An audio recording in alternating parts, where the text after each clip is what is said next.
Hugh Manavanan, Edinburgh and Lothians East.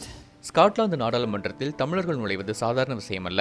ஆனால் அதை ஒரு பால் புதுமையினராகவும் மாணவராகவும் செய்து காட்டி ஒட்டுமொத்த உலகையுமே தன் பக்கம் திருப்பியிருக்கிறார் தமிழ்நாட்டை பூர்வீகமாக கொண்ட கியூ மணிவண்ணன்.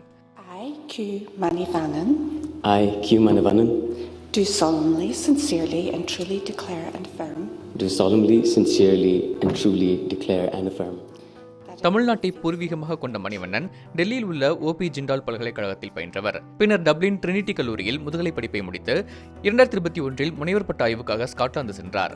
ஸ்காட்லாந்து நாடாளுமன்ற தேர்தலில் ஸ்காட்டிஷ் கிரீன் பார்ட்டி சார்பில் போட்டியிட்டு வெற்றி பெற்றுள்ள மணிவண்ணன் அந்நாட்டு நாடாளுமன்றத்திற்கு தேர்ந்தெடுக்கப்பட்ட முதல் தமிழ் திருநங்கை என்ற வரலாற்று சாதனையை படைத்துள்ளார். தான் ஒரு திருநங்கை, தமிழ் குடியேறி.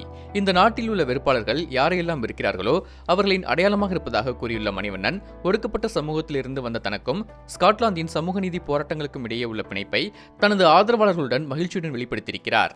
மணிவண்ணனின் வெற்றிக்கு பின்னால் ஒரு சுவாரஸ்யமான தகவலும் ஒளிந்திருக்கிறது. முன்னதாக ஸ்காட்லாந்தில் நிரந்தர குடியுரிமை உள்ளவர்கள் மட்டுமே அங்கு தேர்தலில் போட்டியிட முடியும் என்ற நிலை இருந்தது. ஆனால் ஸ்காட்லாந்து நாடாளுமன்றம் அண்மையில் விதிகளில் தளர்வு கொண்டு வந்ததால் மாணவர் விசா போன்ற குறுகிய கால விசா வைத்திருப்பவர்களும் தேர்தலில் போட்டியிட வழிவகை செய்யப்பட்டது.